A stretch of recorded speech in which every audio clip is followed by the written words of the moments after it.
guys, Ralph here, and welcome to True Power Trumpet Fitness on this wonderful Wednesday here in Connecticut. Life's good, man. Life's good. You saw the thumbnail. More on Maurice. What else could possibly be said on this channel that we haven't just microscopically, minutely talked about? Well, there is one thing. Thanks to my man Nini from Brussels. Anyway, I have played a little bit. Let's see what we got, and then we'll talk about it.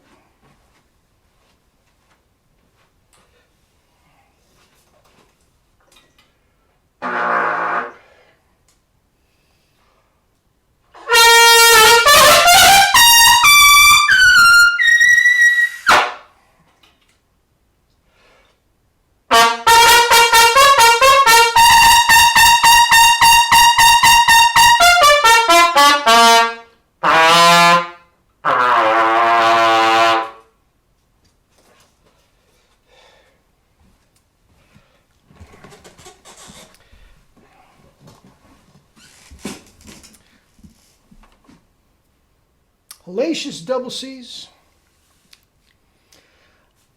little multiple tonguing, pedal C's,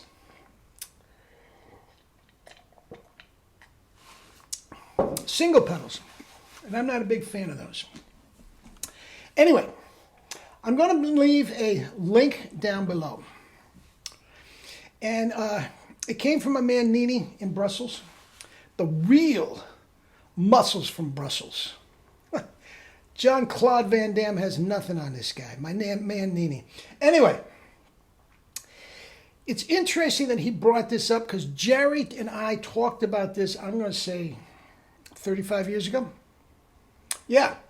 Now, as you know, Jerry was very, very close with Maurice Andre. Maurice loved what he was doing, and that was before we even got into the tongue thing, and that is interesting when we get into it.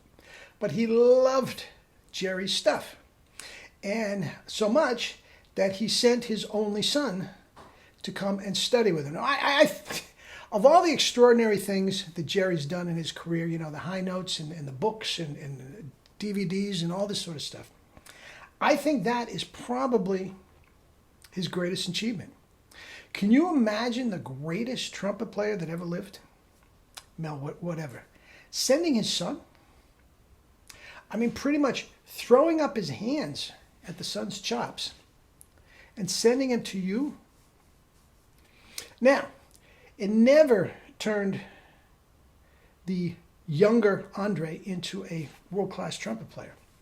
But that is the absolute 100% faith that he had in Jerry and Jerry's chops. Anyway, Jerry, whenever he was in New York, Jerry would meet him wherever he was playing. Carnegie Hall to listen to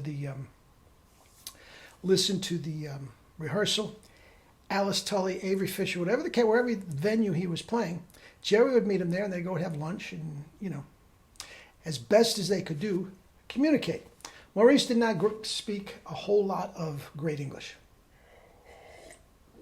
But anyway, when Maurice was playing, and Jerry's this far from him,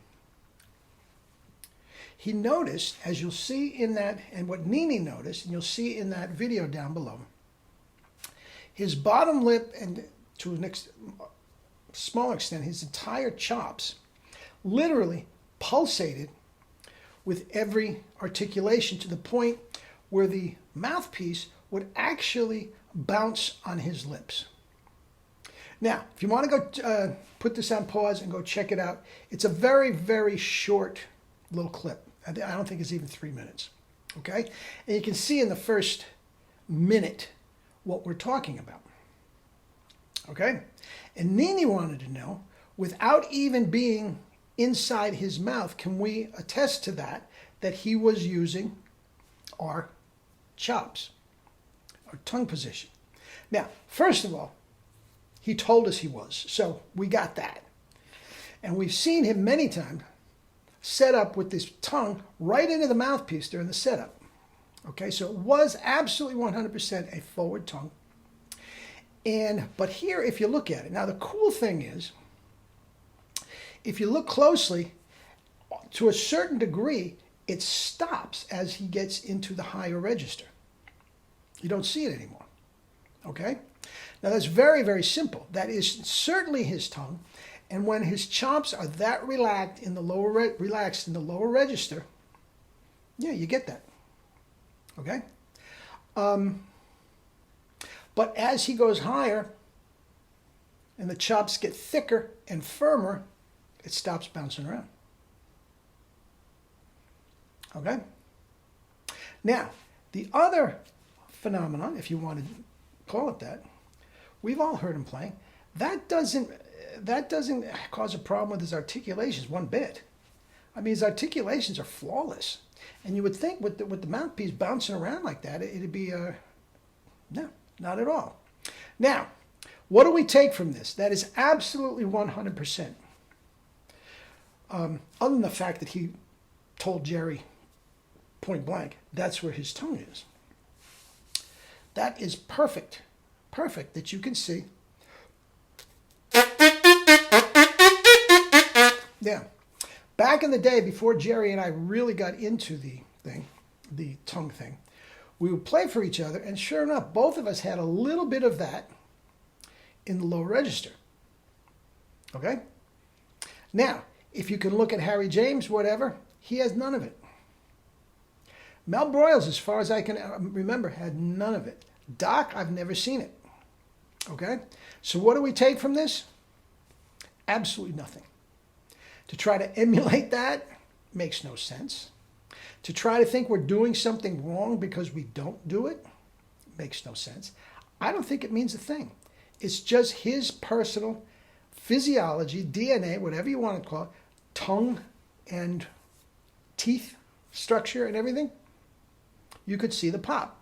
Now, he is uber relaxed. We know that. I would like to see Horst Fischer. You can't get it. It's very, very, it's almost impossible to see up close like that in the lower register. That's why Nini sent it to me immediately. Okay? So again, I don't think it means a whole lot other than the fact that it reinforces what we're talking about, his tongue position, and what we already knew. But, yeah, that is absolutely something. Now, one more thing. If he was just doing the tongue on the bottom of the mouth and the tip of the tongue not going through the teeth, which is the orchestral way, the conventional way, you wouldn't see that. You wouldn't see that at all. To have that tongue right up front and impacting the entire embouchure across the bottom lip, that's where it pops. Now, Harry was doing that too. I've never seen it. Okay? Jerry remarked on it. Didn't know what to make of it back then. But what we know now, it makes perfect sense. All right? All right. Anyway, eat and drink your fruits and vegetables and live your life with true power. Not the fake stuff, true power. Love you all, guys.